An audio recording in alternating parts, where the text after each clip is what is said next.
I greet you in Lord's holy name. We'll continue our study for this week. We are going to look at the book of Numbers. Thus far, the Lord has enabled us to look at book by book. And I really appreciate you for joining in this Bible study. And also, I sincerely thank people who are watching in YouTube. These days, very disturbing to hear about the impact of Corona second wave in India. Even some of our own members were actively participating in the Bible study or in the hospital. But Satish is in Allahabad and Roslyn Sauhaka in Bhubaneswar. They're all admitted in the hospital, and other friends and their family members are very much affected due to Corona. It's very disturbing. I have requested dear brother Vijay from Karnataka to lead us in prayer. He will pray for the people who are affected with Corona. At the same time, he will commit our Bible study in God's hand. Brother Vijay. Okay. Heavenly Father, we thank you and praising you, Lord, for your grace and mercy in our life, Lord. We thank you for continuously able to read the word of God, to have the presence of you, Lord. We thank you and praising you, Lord.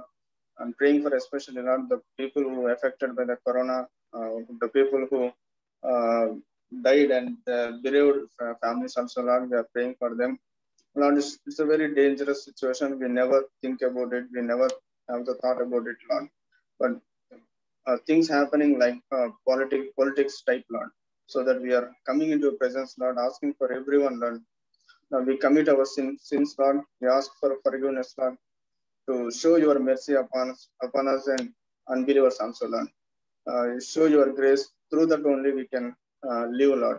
So otherwise we can't live. We could not live on this earth, Lord. So that we coming into your presence and into your feet, Lord, and praying for the families who have affected by the Corona, Lord, and praying for the Bible studies also, Lord.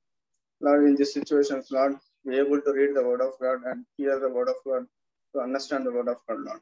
Lord, praying for them, Lord. Whoever, Lord, listening your word, that should go into our heart and mind, should be work in our life also, Lord. Through that we can bless it, we can come into your mercy, Lord. So that coming into your presence, Lord, asking in the name of Lord Jesus Christ. Amen. Thank you so much, Brother Vijay, for that meaningful prayer. I really appreciate that. Thank you. Thank you. We have thus far finished all the 4 books in Pentateuch: Genesis and Exodus, Leviticus, and Deuteronomy. We started with Deuteronomy because that's very important to know the base for Old Testament. That's the way we looked at Deuteronomy. Then we went into Leviticus and Exodus and Genesis. Now we have come to the last book in Pentateuch, Numbers. When you look at the name Numbers, normally we think that it is basically filled with numbers. But when you're going to study, we know that there are many important messages are coming out along with census or numbers of these people. While Exodus narrates the journey from Egypt to Mount Sinai, Numbers narrates the onward journey from Sinai to Kadesh. Then it goes up to Moab. After that, the people of Israel are entering into Canaan. In that way, first 2 years, they were leaving from Egypt and going to Mount Sinai. Then there God is speaking. Even in Numbers, we are going to read like that only. God is speaking to his people through Moses at Mount Sinai. Then 38 long years, they were in different parts. That's what we are going to look at here in this book. As I said, the name Numbers comes because they are numbered. The people were numbered 2 times. One, there's an old generation were numbered at Mount Sinai.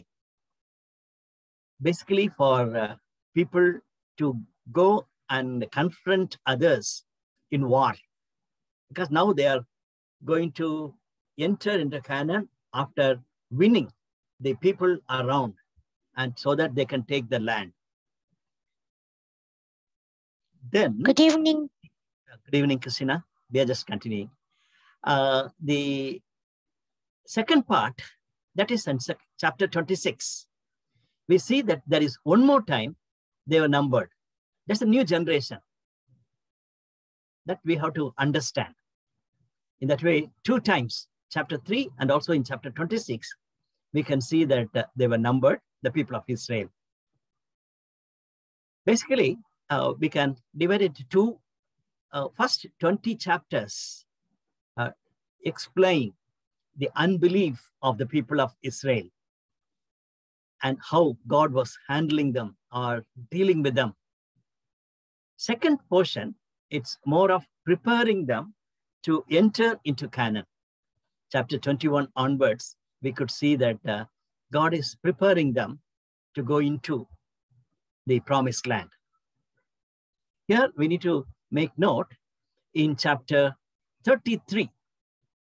That's a very important chapter, because 42 journey breaks are mentioned there. You may say that what is there? But it's very important. Very clearly, Moses is communicating 42 breaks they had in journey. When we look at the book of Revelation, we know that there also the 42 is coming in number wise. You remember 3.5 years, people quote that this is the 42 years. People of Israel are leaving from Egypt and having 42 centers before they entered into the promised land. The last one is Sittim. Even in the New Testament beginning, in Matthew, we see that in the genealogy of Jesus, 42 is mentioned. 42 genealogies, that is also mentioned. We need to make note of it. Chapter 33 talks about journey breaks. And interestingly, Deuteronomy is not the continuation of Numbers. Deuteronomy is a continuation of Exodus, Numbers, and Leviticus. It is the second law, Deuteronomy. So Deuta, we were just talking about it, the second law. What the Lord has done to the people of Israel is highlighted in Exodus, Numbers, and also what he spoke as a law is there in Leviticus. And now Deuteronomy is the second law which was given, or God speaks or repeats what they had done. So from Sittim, we are entering into Joshua, second chapter. Joshua first chapter talks about the call and commission given to Joshua and the command given to Joshua. Then in second chapter, we saw that from Sittim, they are going into the Canaan. So Numbers, we need to know that they left Sinai, and then they are on the travel, and in the end, they are settled down in Sittim. That's the way we have to look at. In the promise of Abraham, we see that Genesis 12th chapter, first 3 verses talk about it. There are 4 elements we can highlight. The land. He said, you leave this land and go to the land where I will show. And in Numbers, we see that God is showing the people of Israel the land, Canaan. They already entered. After leaving Egypt, they're entering. And now God is preparing them to take control of the land. That's what we read in Numbers. Descendants, 75 people went into Egypt. And we see that God in his mercy delivered them through Moses. And here in Numbers, we read about them. When Balaam, the prophet, he was talking about the people of Israel. Actually, he was supposed to curse these people, but when he was invited, he was telling, look at the people. They are like the sand of the seashore. That's what exactly God promised to Abraham. We cannot number. If we can number the sand in the seashore, then they can number your descendants. And Balaam is mentioning the same thing in Numbers. The covenant relationship with God, though the rebellion is very much mentioned, but God is constantly having the covenant relationship with his people. That we are going to study in the days to come. The final one, that's very important. God told Abraham, I will bless you so that you will be a blessing to the nations. You will be a blessing to the nations. That we know that that's very much part of Abraham's blessings. Even now, that's what God expects us from us. God wants to bless us so that we'll be a blessing to the nations, to the people around. Very interestingly, we can read that in Numbers 24th chapter. Balaam was talking to Barak. Barak is a king who wanted Balaam to come and curse the people of Israel. But look at these two verses. Like a lion, they crouch and lie down. Like a lioness who dares to roast them. May those who bless you be blessed, and those who curse you be cursed. That's what Balaam said. Then Balak's anger burned against Balaam.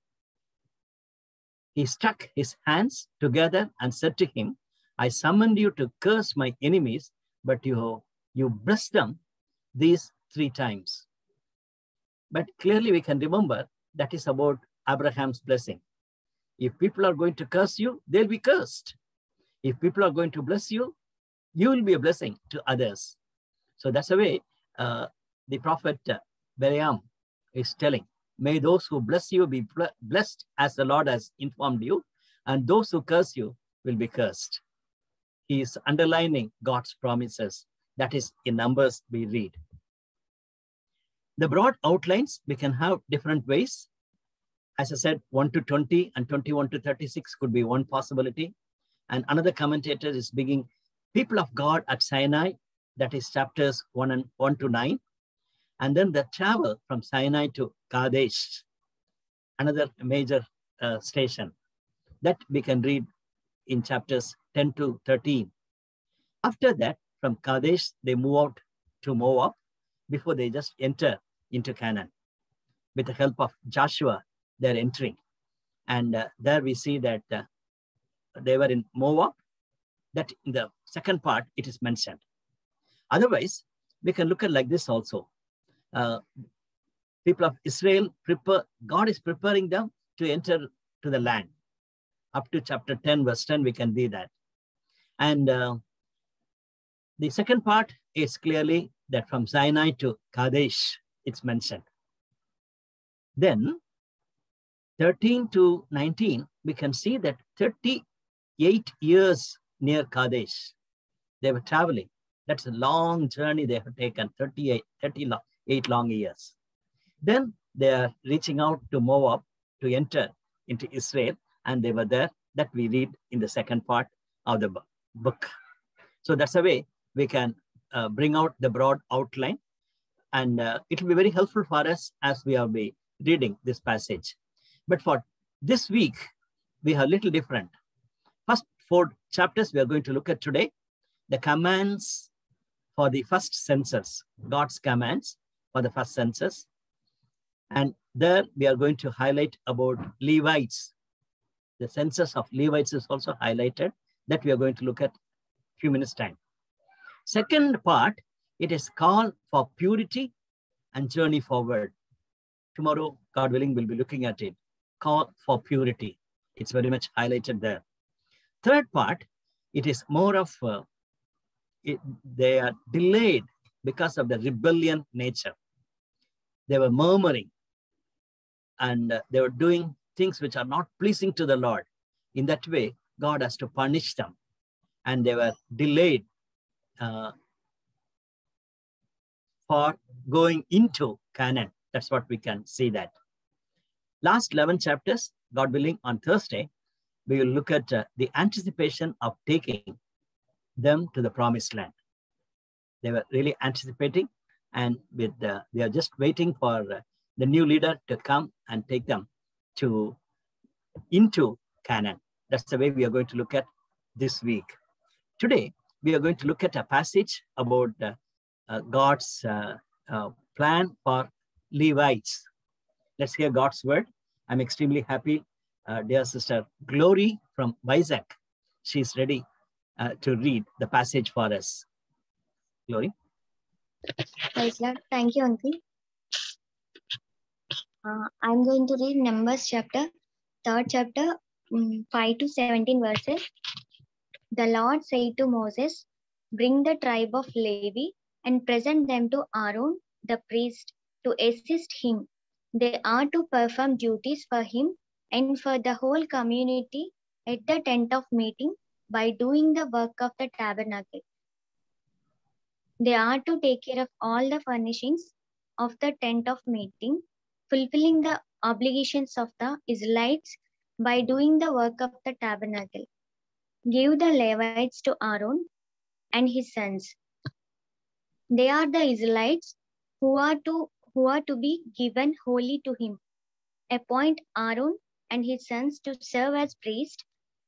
Anyone else who approaches the sanctuary is to be put to death."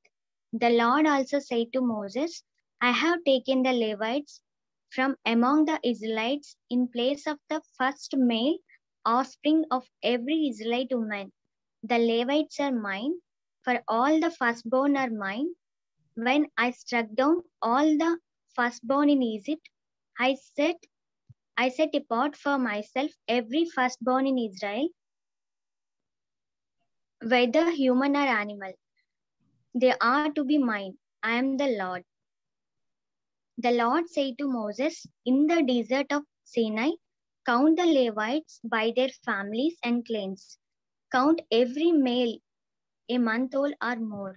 So Moses counted them as he was commanded by the word of the Lord. These were the names of the sons of Levi: Gershon, Kohath, and Merari. Thank you. Thank you so much, Glory, for that wonderful reading. I appreciate that. Let's turn our Bibles to first passage. That's first 3 verses I'll read for you. The Lord spoke to Moses in the tent of meeting in the desert of Sinai on the first day of the 2nd month of the 2nd year after the Israelites came out of Egypt. That means 2 long years they were there settling down, and God is speaking to them through Moses in Sinai, giving them the 10 commandments. And later we could see that more than 600 laws are given in Sinai. Take a census of the whole Israelites community by their clans and families, listing every man by name, one by one. You and Aaron are to count according to the divisions all the men in Israel who are 20 years old or more and able to serve in the army. It's basically for them to be ready to face the people in Canaan. Different types of people are there, living there. And there's a big war it's going to be. So God is asking them to get ready of the army. So in these 3 verses, we could see there are clear-cut messages. First and foremost is the Lord. The Lord speaks, the Lord speaks, the Lord guides, the Lord directs. The whole book, we are going to look at that. God is in action. God speaks. God gives the direction. God appoints very clearly. So when we think of the journey, we left from the sinful Egypt and we are on the way to Canaan. And we we have to be very conscious that our life is controlled by God, directed by God, and God should speak. That's the way we see that. And another dimension is Moses and Aaron. Many times we see that God spoke to Moses. And some places we see that God spoke to Moses and Aaron. And Aaron is a chief priest or high priest, and Moses is a leader. And God communicates through these leaders. And definitely we need to look at God's plan in raising leaders for Israelites. My dear brothers and sisters, as we are looking at this book, we need to remember this. God is raising leaders for the church and for ministry. We need to respect that. We need to respect that. Though all of us are precious before God, God has chosen his leaders.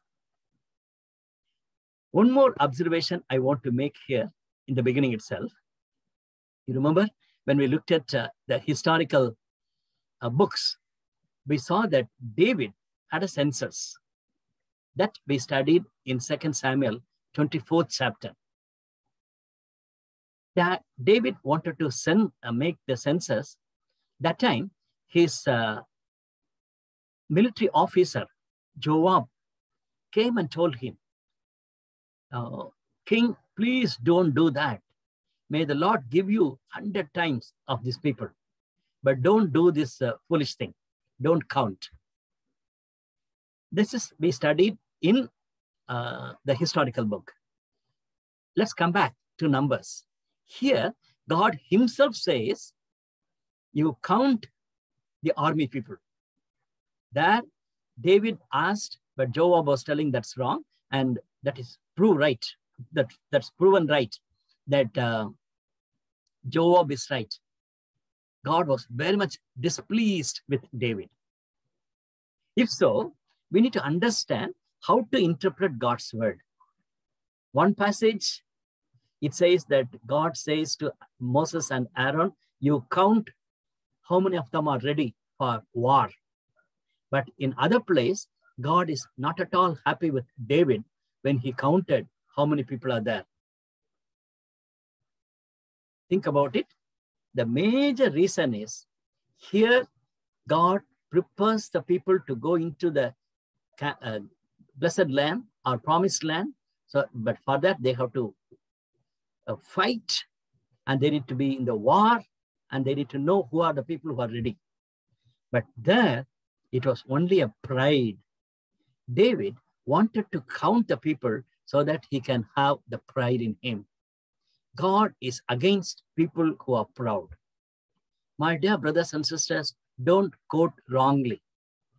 Sometimes we do things saying that God asked like this to Moses to do, so I'm doing. No, be careful. Our motive matters a lot. If you are really proud in saying that I want to show, great.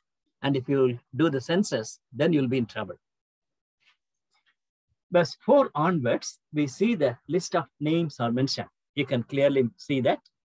One by one it's mentioned. Verse 4, one man from each tribe, that is 12 tribes. Each of them, the head of this family, is to help you. It's very clear. Moses is there, and Aaron is a high priest. And then God wanted 12 leaders for 12 tribes to help them. Then the names of the 12 people are mentioned from verse 5 to verse 15. For each tribe, who is going to be the leader. Some of the names ends with Yel. Some of the names are starting with Yel. That shows that the name of Yahweh, Yel, El Shaddai, like that we talk about. No? So the name Yel indicates some of them are having the name related to God. The character of God, attributes of God are mentioned there. That we have to make note of it, right? Not all of them, some of them, right? So when we look at the 12 leaders of the tribes mentioned, verse 16 onwards, in 16, we read like this. These are the men appointed from the community, the leaders of their ancestral tribes. They were the heads of the clans of Israel. When you look at that, the name of Levi is not mentioned. Levi is one of the sons of Israel. But when you remove that name, how come we'll have 12? Because Joseph's children, Ephraim and Manasseh, are mentioned there. Two names under Joseph is mentioned, and Levi's name is not mentioned. So there are 12 tribes. That also we need to keep in mind. 12 tribes. Number 12 is very important. Even in Revelation, that's what we are looking at when you are looking at the numbers. I'm constantly reminding you that. Verse 17 to 46, we see the list, each tribe and the leader's name, as it was mentioned earlier, and how many people are there. You can see that paragraph wise, it is there. Up to verse 46, we can see that. In verse 46, we read the total number was 6,03,550. Very clearly mentioned as 6 lakhs men who are ready for war are there. The age group, 20 and above, 20 years old or more, to serve in this army. They were the people who are mentioned that. And 47 to 54, we read that the tribe of Levites are excluded in this list. Why? Because they are not supposed to be part of the army that we are going to fight. As they are going to enter into Canaan, they have to fight. And Levites are not supposed to be part of army. Very interesting. Why? Because they have some other responsibility to do it. And that's what we are going to look at today. So God has planned everything beautiful in his time and in his own way. And look at that. The Lord has said to Moses, you must not count the tribe of Levi or include them in the census of the other Israelites. Instead, appoint the Levites to be in charge of tabernacle of the covenant law for all its furnishings and everything belonging to it. They are to carry the tabernacle and all its furnishings. They are to take care of it and encamp around it. That leads us to the chapter 2. I really like this picture. It has come in NIV Study Bible. That's what exactly it's mentioned in chapter 2. Just now we read the work of the Levites is around tabernacle. Verse 50, it says, instead appoint the Levites to be in charge of the tabernacle of the covenant law. Overall, its furnishings and everything belong to it. They are to carry the tabernacle and all its furnishings. They are to take care of it and encamp around it. So they, in the picture, first picture, you can see that tabernacle is in the center. As they move forward from Sinai, as they are entering into Canaan, that they need to keep it in mind that they have to keep tabernacles at the center. And Levites are supposed to stay around. And they are supposed to take care of the tabernacle, the way in which they set apart tabernacle, and then they have to remove it and then take it to other place. It is not a simple thing. As we're going to look at, even in chapter 3 and 4, it's clearly mentioned how carefully Levites have to take care of the tabernacle. Then in chapter 2, we read about this picture. It's clearly mentioned. Verse 3, on the east, toward the sunrise, the divisions of the camp of Judah are to encamp. Next to Judah is Issachar. Next to Issachar, Zebulun. then how many people will be there? Verse 10. On the south division, Reuben will be there, Simeon will be there, and God will be there. Then 17th verse, then the tent of meeting and the camp of the Levites will set out in the middle of the camps. Look at that. First two groups will be going. And after that, in 17, we read the tent of meeting and the camp of the Levites will be set out in the middle. They will set out in the same order as the encamp, each and their own place under the standard. After that, the west side, we see that in verse 18, Ephraim, Manasseh, and Benjamin will be going. 25th verse, we see that on the north will be the Dan, Asher, and Naphtali. So this is the order the Lord has given to them. We see that this is the way they have to do it. And the Levites are in between, taking the tabernacle with them. My brothers and sisters, as you see that the tabernacle is a place where God is worshipped, and that's a place of meeting, and also that's a presence of God talks about. And they cannot do it casually. When we bring out this message to our New Testament times, we need to be careful. It is not like the exact of Old Testament we follow. Jehovah's Witnesses, Seventh-day Adventists, some of the groups are very particular in detail about following the Old Testament. But we know that God expects a spirit behind it.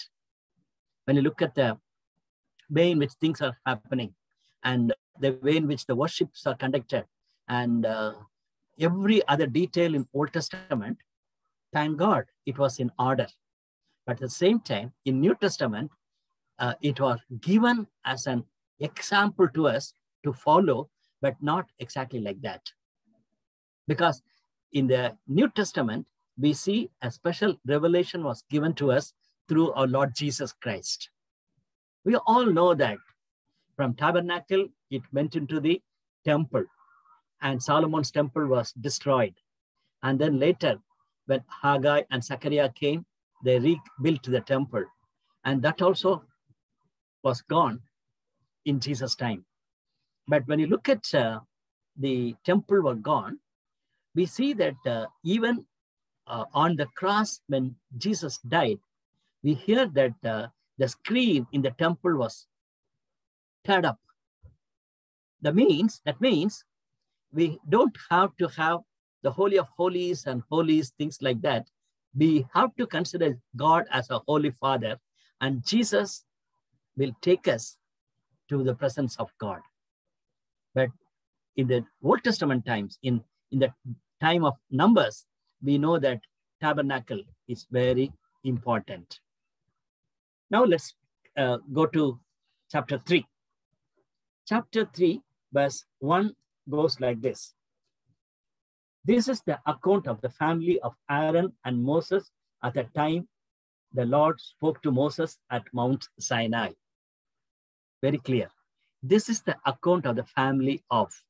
When you read this phrase, I'm sure that all of us remember our study in Genesis. That's what we looked at. In Genesis, there are 11 times this phrase is coming. This is the account of the family of. And now in Pentateuch, otherwise in these 5 first books, this is the 12th time it is coming. Friends, already I told you, the 12 is repeated, the 12 tribes. And Levites are taken out, but even otherwise there are 12 tribes. And here we see that the 12th time, God says, this is the account of the family. So clearly we could see that God is interested in the descendants or in the families of God's people. So even when we are getting ready to go into the eternal life, as we think of Revelation, keep that in mind. Keep that in mind. So we need to be excited to study the details in Old Testament. After that, we see that verses 1 to 13 talks about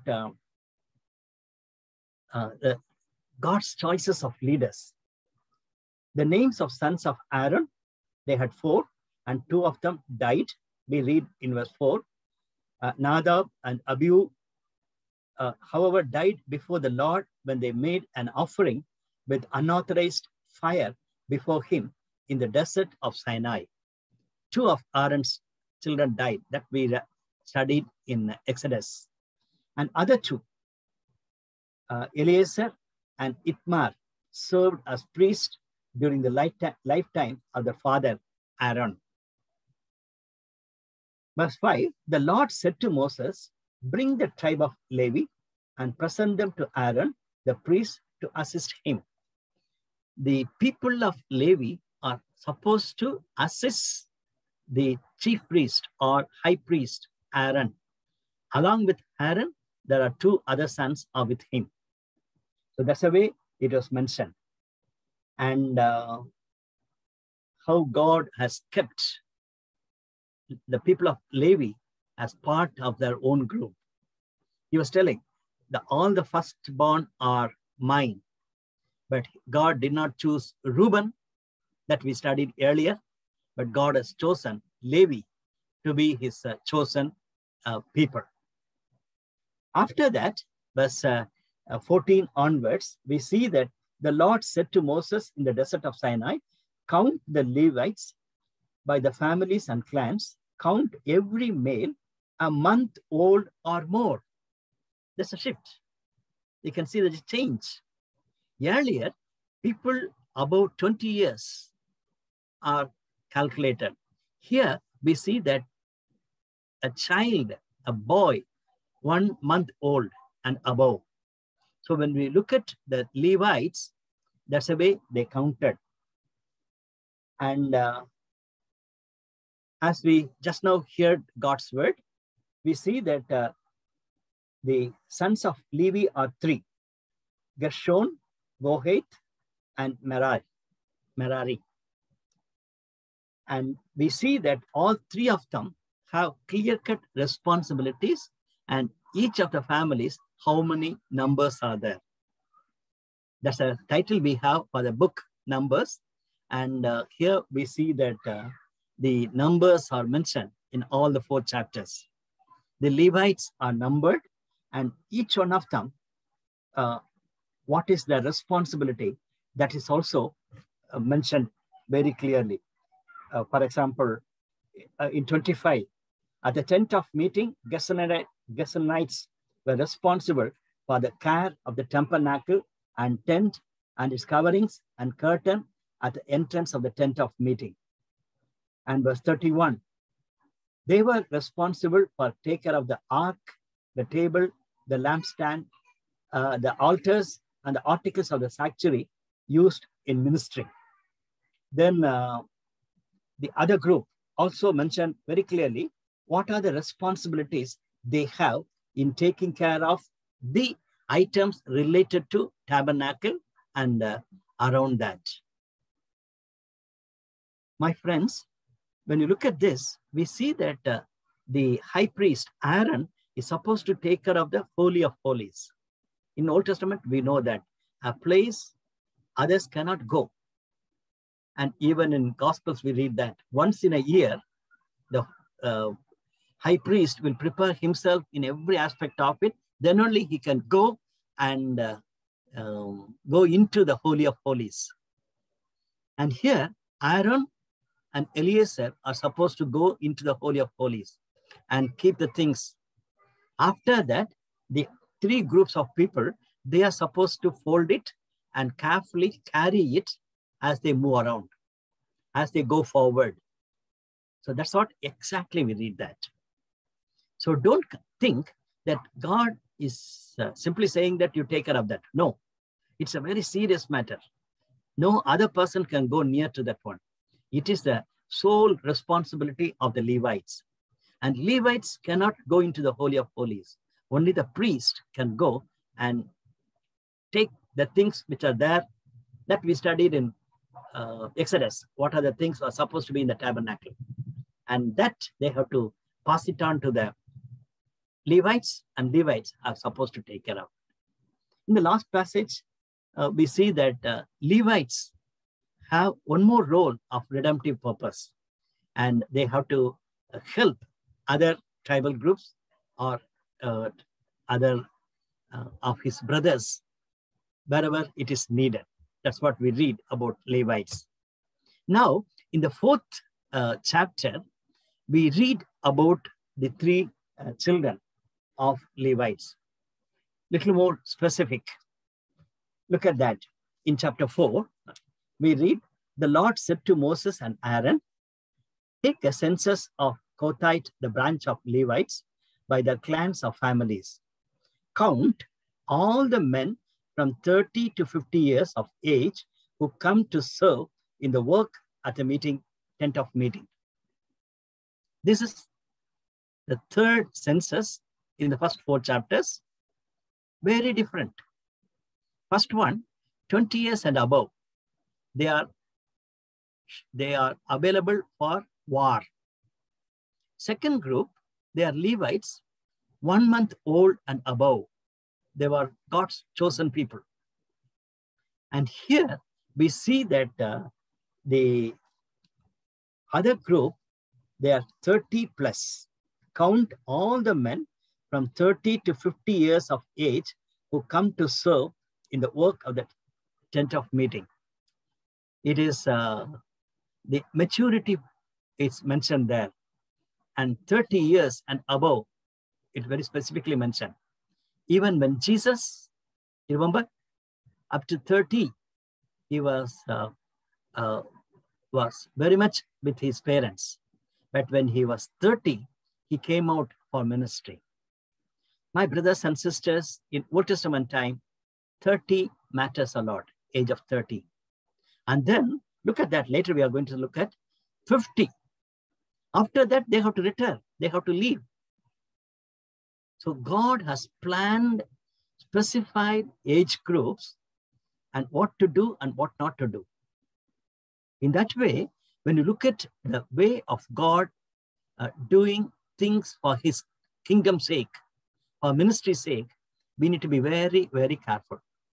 That's what I'm exactly saying. Don't take things lightly. That's my point. In Old Testament, they have to be very, very careful. In New Testament, because we are in grace, we take things very lightly.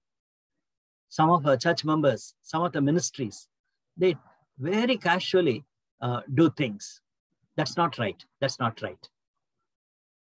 Look at that. This is the work of the Kohathites at the tent of meeting. They care of the most holy things.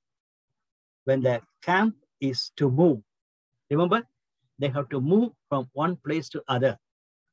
And we studied 42 camp places, 42 places they moved. So it's not that they just left Egypt, they have come to Sinai, and now they just left, and then they are not taking flight to go to Kadesh. No, they all have to go with little children, with animals, and every other details. They have to move from one place to other. And that is the responsibility of the other leaders. Each tribe leaders have to take care of their own family members and how they are going to move out. But the Levites, the first group, is supposed to be very careful about the most holy things. The high priest will give it to them, and these people have to take care of it. When the camp is on move, Aaron and his sons are to go in and take down the shielding curtain and put it over the Ark of Covenant law. Then they are to cover the curtain with a durable leather, spread a cloth of solid blue over that, and put the poles in place. They cannot just like that carry the screen. They'll keep the pole, and the responsible Levites have to carry that only through the pole. It's Holy of Holies. That's the way God kept it. In the Old Testament, we read that even in King's time, David also very much afraid when somebody touched it. Instead of they carrying it, they kept it on a nice bullock cart. That was wrong. And they had to suffer a lot. And David was so upset. But later, that's what we read. And David knew that it is a blessed thing to do things properly. Here also, we see that what they have to do, it is mentioned very clearly. The other group, what they are supposed to do, that also mentioned. Even later, we see that verse 15, after Aaron and his sons have finished covering the holy furnishings and all the holy articles, and when the camp is ready to move, only then are the Kothas to come and do the carrying. Very clear, very clearly mentioned. Eleazar, son of Aaron, the priest, is to have the charge of the oil for the light, the fragrant incense, and regular grain offering and the anointing oil. Very clear responsibility for Eleazar. He is supposed to take care of the oil for the light, the fragrant incense, and regular grain offerings and anointing oil. That he'll be taking care of it. Like that, they are moving forward. And in the last verse, that is verse 20, we read that, but the Kohathites must go into look at the holy things, even for a moment, or they will die. It is their responsibility, and others cannot do it. That's the way it is kept. Other two groups of Levites family, verse 21 to 49, we read about them. The Lord said to Moses, take a census also Gershonites by the families and clans. And there are also 30 to 50 years of age who come to serve in the work of the tent of meeting. Very clearly, it is mentioned about the responsibility of the matured people, not casually doing things. My dear brothers and sisters, that is one thing I'm disturbed. Even as a family, when we were in Bangalore, in one of the churches, we saw that it was a huge church and the space was not enough and people are sitting in different corners and the Lord's Supper was distributed. My wife and myself are deeply upset. It was not done in a proper way. Young girls and boys casually coming and the pastor was praying and then they started distributing. It was not done in a proper way. And we felt that God is not honored in that situation. So my brothers and sisters, whatever church background you may come from, and whatever ministry in which you are involving, when God has kept something order, you need to do it properly. You should not casually do things. And that's what it's mentioned, that they need to do everything in a proper way. Verse 29 onwards, we see that the third son, Merarite, and their clans, as part of all the service at the tent, they are to carry the frames of the tabernacle, the crossbars and posts and bases. Look at that.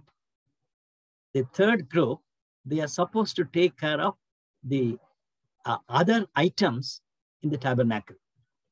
They are supposed to carry the frames and tabernacle frames and crossbars and posts. So they'll be responsible to take care of that. And when they go, then they'll go and keep it first. After that, second group will come and fix it. And the third group will take the holy things. Right after that, the priests, Eleazar and Aaron, will come and set it. This is the procedure they have to done in all the 42 centers, So it is not a one-day responsibility. It's almost a lifelong responsibility till they reach God's promised land. So when you look at this, we see that the people of Israel obeyed Moses and Aaron, and everything Moses did, as we read in the last verse, thus they were counted as the Lord commanded Moses. So the Lord has given the command to Moses and Aaron, and everything they have done it, and they numbered everything, and they took the responsibility very carefully. As I said, it may not be exactly followed in New Testament, but definitely we have to connect it with New Testament, our own times. The church at Corinth was a real problematic church. They were not doing things in a proper way, in an orderly way. And chapters 12, 13, 14 in 1 Corinthians, the 3 chapters talk about the body of Christ, and especially the gifts of the Holy Spirit. The gift of the Holy Spirit is given to all the members of the body. So we are all part of the body of Christ. That is church. And in the body of Christ, each one of us have a responsibility. And as we read in 1 Corinthians chapter 12, verse 13 onwards, we see that we are all become the members of the body because we are children of God. Then we need to join with others, one another, and then work together. Later part, it says that God has given responsibility in the church to people.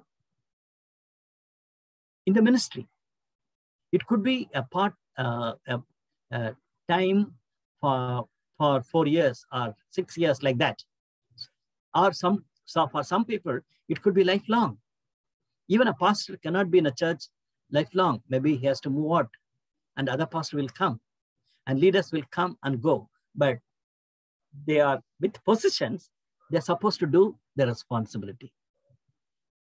13th chapter talks about the love. 1 Corinthians chapter talk about not what we do and not what we join together and perform for the church. It is the love matters. We need to love one another. 14th chapter is a continuation, but in the end, last verse. So in that way, chapter 12, chapter 13, chapter 14 join together the responsibility of children with the help of the Holy Spirit for the body of Christ is closed with this saying, but everything should be done in a fitting and orderly way. Everything should be done in a fitting and orderly way. That's what we read in the first portion of Numbers. It was very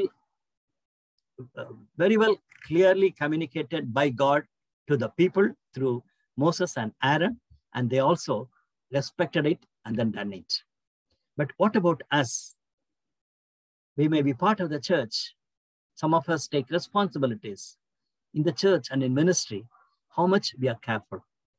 That we need to make note of it. Tomorrow, we will continue from a different perspective. Let's consider these 3 questions. Considering the great responsibilities of Moses and Aaron, am I ready to take responsibility?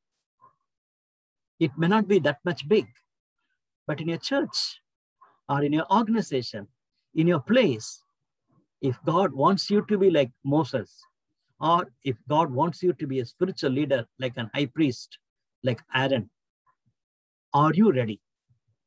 Think of it. Second one, different perspective.